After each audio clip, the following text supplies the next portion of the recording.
Hi, welcome back. This is Yadira Laguerre with Life Without Limits. Today I am so excited. I have with me my hubby.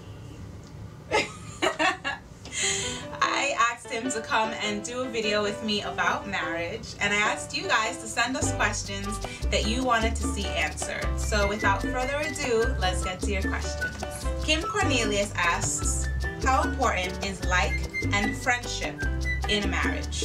My wife and I, we've definitely developed our friendship. We've become great friends. And I think it's so good to know that your spouse has your back. Your spouse is your friend first and foremost. Your spouse is there, designed by God to help you complete your calling, to help you bring out the best in you and sometimes bring out the worst in you so that you know it's in there. And a lot of times I see people treat their spouses worse than they would treat their friends. What tends to happen in relationships, everybody tends to go their different ways to do their individual lives. But the reality is that you're one. See, two people coming as one. So if there's a friendship, there's a liking, it makes things so much easier for you guys to live together. Tolu Jayasemi asked, how important is friendship before marriage? Even with Jesus, with his disciples, understand that we are part of the body of Christ, which ultimately makes us the bride of Christ. But first, he called them friends before they could become his bride. So that in itself already shows you the importance of being friends before you can become husband and wife. Anna Rodriguez Santos wants to know, hi Anna, how do you keep a balance between being a parent and being a husband or wife? As her husband, all day long, I run after her. You know what I'm saying? I'm a husband, and so I love her and I display affection to my wife. And that is so important. Here, it's friendship first. With a child, it's not necessarily friendship first. As much as you are developing friendship with them, there's more of a place of authority. You're grooming that child. And I think for a woman, it's difficult because once we have children, that maternal instinct kicks in and all we care about is those children. And sometimes it's like, my husband, what? Like, who, where? Where's my child? Like, sometimes you just forget that you were a wife before you were a mother. And you still have to make time to be that wife and to be a woman, which is completely separate from being a mother and being that caring, nurturing, teaching person that you are for your child. You're a woman and all of that, a wife, and everything that entails for your husband first.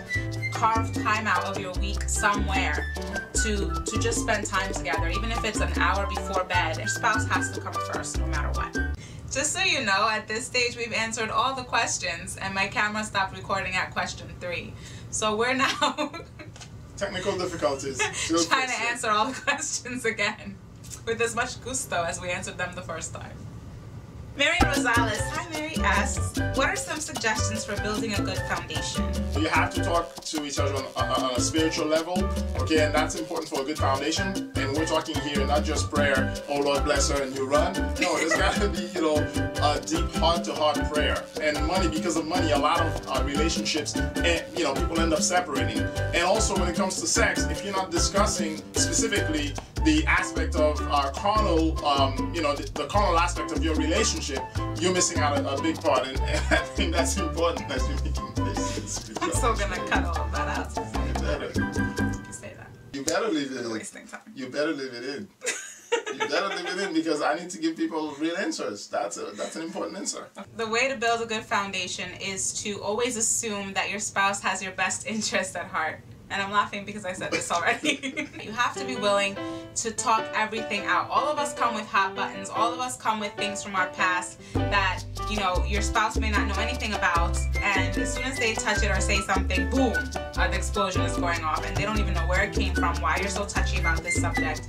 And you really have to teach your husband, your spouse, your husband, your wife, how to love you. Don't expect because they love you that they're just going to love you the way you want to be loved. You and your husband might be speaking 2 different languages.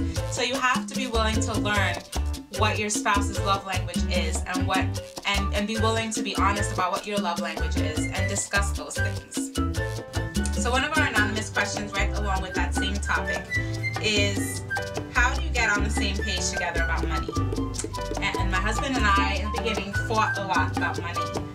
And I don't even know what we fought about because we have the same basic philosophy. Neither one of us believe in having debt. Everything that we have, we've paid for cash in full. And we both are tithers, we're both givers, but even though we had the same money philosophies, we still fought all the time. To me, it wasn't personal. It was just, this is money, let's figure out what we're doing with it. But to my husband, it was like I was personally attacking him if I would bring up something that was an issue in our finances. And I think that's what we fought about the most. And you know, when it comes to money, man, a lot of times, you know, it's said that the man is running the ship, but it's not necessarily true. I know friends where the wife is the one that dictates how the money is going to be spent. And actually, many couples are like that because it's a matter of personality. You see, number one, there's the way you raised around money and how you use it as a tool. And for me, what I do, I let my wife know, hey, you know what, this is what's in the account right now. This is where we are. And what that does, it makes it a whole lot easier. And for her, she's learned to come over and simply say, okay, great. You know what, here are the receipts. This is what I bought today, this is what I bought yesterday. And there's nothing hidden. I even track my expenses, and she's welcome to look at my papers anytime. Getting on the same page, you know, really invokes trust. And it helps your relationship to go forward a lot easier. The next anonymous question is right along those same lines. How do you handle the finances when one is the spender and one is the saver? One is the tither and giver and one is not. There's so many paradigms when it comes to money, so many emotional attachments, things from our past. Money is something that runs deep, so you have to be willing to have conversation about it and talk to your spouse and be willing to educate them as to why you believe what you believe and hear them out as to why they believe what they believe. But the most important thing is do not let money bring strife into your marriage. And I know that's easier said than done, but the strife that could bring is worse than not being on the same page in terms of money. Remember one thing, even as your spouse is learning about certain principles, certain financial principles, you're also learning. And there may be things that for you are non-negotiables. For example, tithing may be a non-negotiable for you. Now you understand that tithing brings a blessing and brings protection and all these different things in your household. However, even if your spouse is not on the same page, you just keep exposing him or her to those philosophies. But at the same time, like I said, you also be open to investment philosophies, tax philosophies, other philosophies related to money. Because like my wife said, money runs deep. Find things that you can do in common. Go out and look for third parties that you both would respect and get exposed to the information that comes from those third parties. Another anonymous question that came in is, what is the single biggest challenge for you in your marriage? Not dealing with her now in the present as she was in the past. I had to renew my mind to the fact that she's changing just as I'm changing. And I had to let go of tit for tat, and it changed things tremendously in our home. And I can tell you, because of that now, we have a loving relationship that is greater than it's ever been. And it's only gonna get better. We are very different in our personalities. I'm very laid back.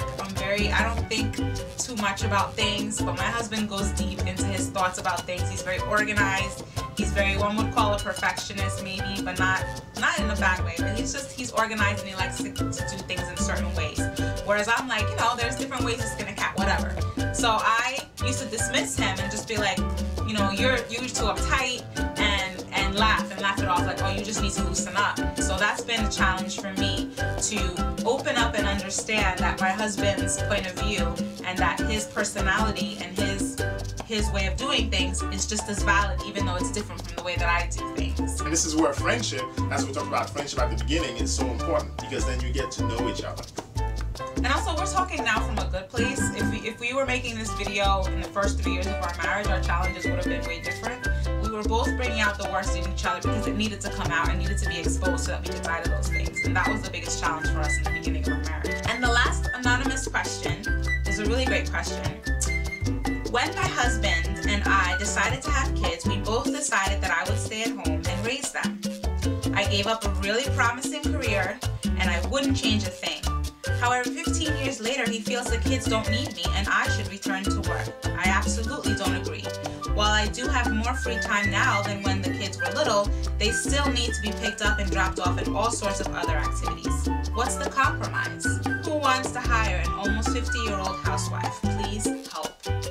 As a wife, now that you have more of that time on hand, it's no longer about a career, but really about the gifts and talents that have been dormant in you. You've already been pouring yourself out to your husband and your children in that time. Now comes the opportunity for you to do the things that you love to do. But it's now got to be something that fulfills you. So you have to go back and look at your list of talents and gifts and start going after things that fulfill you. But also, those things can make money. They can create an income. Both of us are entrepreneurs. We're really big believers in building your own business and being an entrepreneur and having that entrepreneur mindset.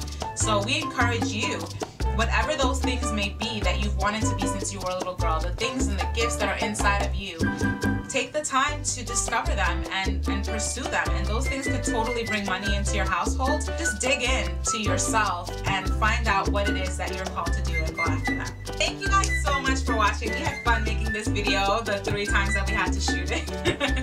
I hope that this session helped out at least a little bit. If it did, give it a thumbs up. Make sure to subscribe. You can click on the link over there to subscribe. I make new videos every Monday and Wednesday, and I would love to have you join me. And you can find my podcast, The Spiritual Entrepreneur, on iTunes, Stitcher, or SoundCloud.